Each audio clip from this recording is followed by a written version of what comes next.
जय श्री राम। वो पांच कर्म,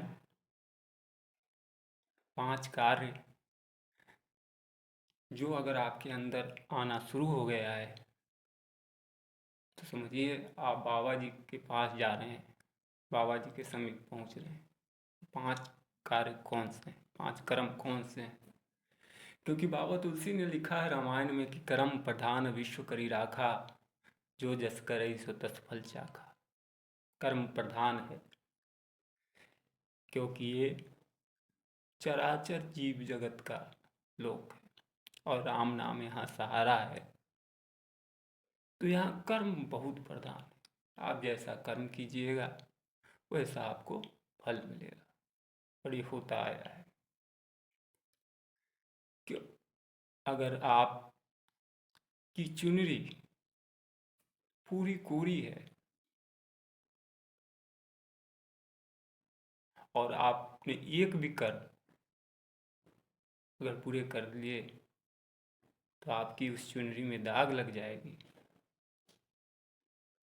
और आपके वस्त्र पूरे तरह से मलिन है। और राम नाम की कृपा, सत्कर्मों से आपने उसको साफ करना चाहा तो वो बिल्कुल साफ हो जाएगा।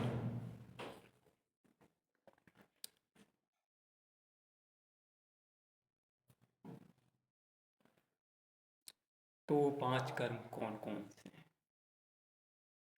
उन पांच कर्मों में पहला कर्म जो है, पहला कार्य है जो आपके अंदर आना शुरू हो गया है, त्याग की भावना।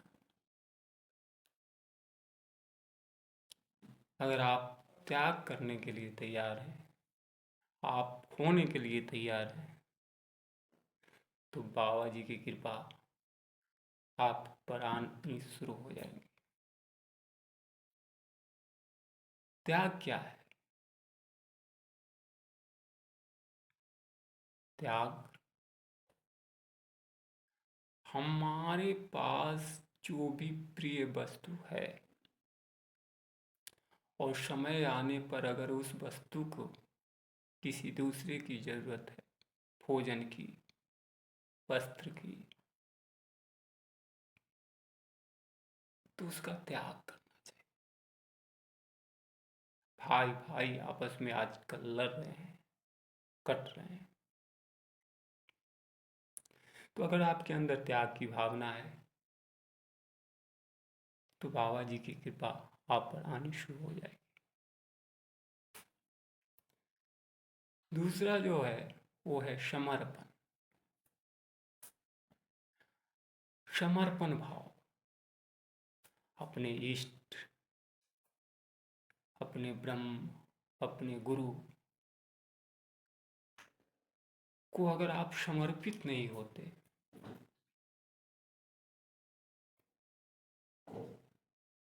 तो मुश्किल है। समर्पण की भावना, समर्पण कर देना। जैसे हम किसी डॉक्टर के पास जाते हैं तो डॉक्टर को ये नहीं बोलते कि डॉक्टर साहब फलाना दवाई मुझे लिखिए। डॉक्टर अपनी मर्जी से लिखता है। उसी तरह गुरुदेव जी के पास अगर हम अपने दुखों के लिए लेकर जाते हैं, समस्याओं को लेकर के जाते हैं, तो हम समर्पण कर दें कि हे गुरुदेव आप देखो, आप देखो, आप संभालो, तुम ही खेवनहार, तुम ही पालनहार। तो दूसरी भावना है समर्पण की भावना। अगर आपने समर्पण कर दिया तो आपके अंदर गुरुदेव की कृपा आनी शुरू हो जाएगी। समर्पित भाव से हमें मंदिर, समर्पित भाव से हमें किसी गुरु और सज्जन के पास जाना चाहिए, सत्पुरुषों के पास जाना चाहिए। तीसरा चीज जो सबसे महत्वपूर्ण है वो है प्रेम। ध्यान रखिए कि दुनिया की सारी चीज़ें आपके पास है, आपके अंदर है, सारी खुशियाँ हैं, लेकिन अगर आपके अंदर प्रेम नहीं अगर आपके अंदर प्रीति नहीं है तो ये सारी सुख सुविधाएं खाक लगेंगी। इसलिए प्रेम की भावना आपके हृदय में अगर जागृत हो रही है, जीवों के प्रति, इस प्रकृति के प्रति, अपनों के प्रति, परायों के प्रति, तो आप प्रभु के करीब हैं, आप गुरुदेव महाराज के करीब हैं। तो तीसरी भावना है प्रेम। कबीर बाबा ने भी लिखा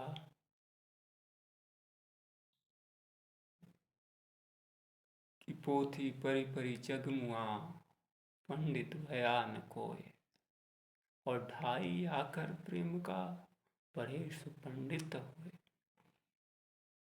ये प्रेम आपको निरंतर प्रभु के पास ले जाएगा, बाबा जी के पास ले जाएगा। तो प्रेम की भावना अगर आपके अंदर आनी शुरू हो गई है, आपके अंदर प्रेम का उद्गार हो रहा है हृदय के अंदर, तो समझिए गुरुदेव जी, गुरुदेव महाराज, बाबा जी आपसे मिलने में थोड़ा भी देर नहीं करें।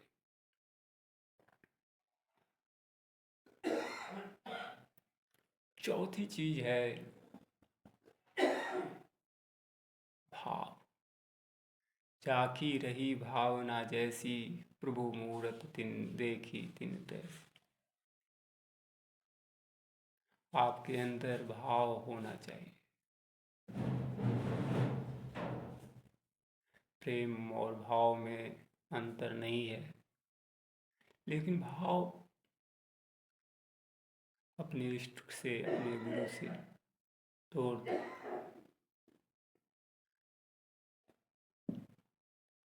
तो आपके अंदर प्रेम की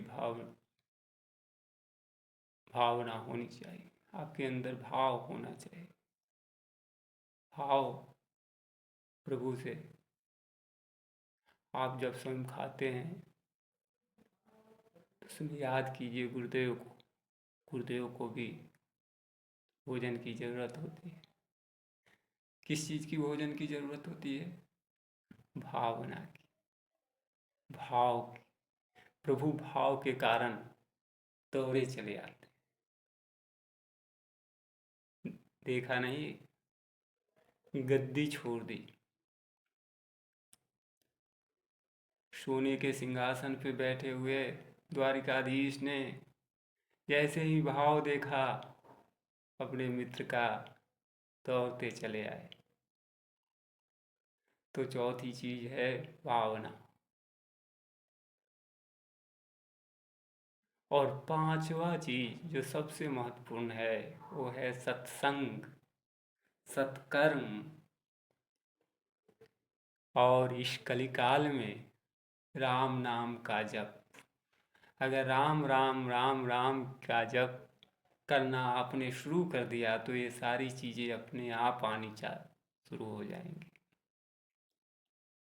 तो सत्कर्म, ये जो सत्कर्म होंगे, हम बुराइयों से दूर रहेंगे, दुष्प्रवृत्तियों से दूर रहेंगे और सत्कर्म की भावना लेकर के राम नाम का राम राम करते रहेंगे, सत्संग रहेंगे, सत्पुरुषों के संगत में रहेंगे, सद्वानियों को सुनेंगे, तो गुरुदेव हमारे निकट बहुत जल्दी आएंगे। ये बात मैं ऐसे ही नहीं कह रहा, ये मुझे प्रेरणा से टूटी फूटी भाषा में मैंने कहने का प्रयास किया, और ये प्रेरणा गुरुदेव ने ही दी है। गुरुदेव की प्रेरणा से ये शब्द आप और हम भाग्यशाली हैं जो अभी सुन रहे हैं। ये चीज़ें आपके अंदर स्वयं आनी प्रकट होनी शुरू हो जाएंगी। राम का नाम सहस्त्रों सूर्यों से ज्यादा तेज है।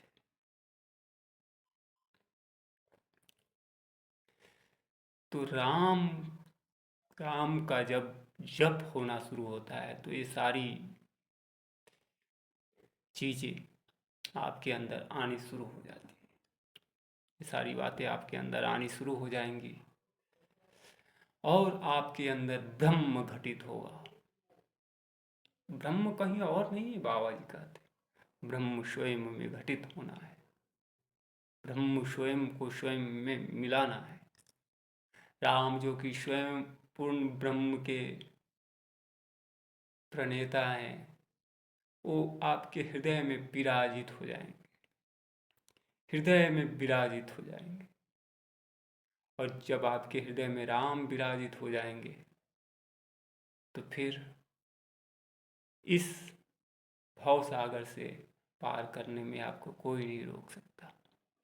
रावण के हृदय में सीता का वास था और सीता के हृदय में,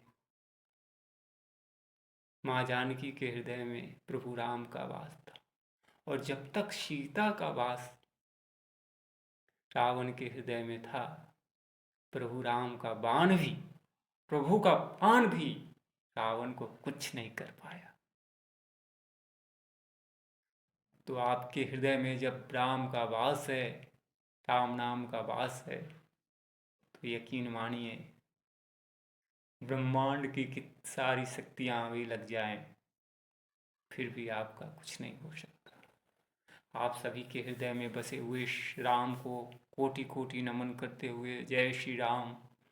और परम आदरणीय गुरु जी को कोटि कोटि वंदन हो, कोटि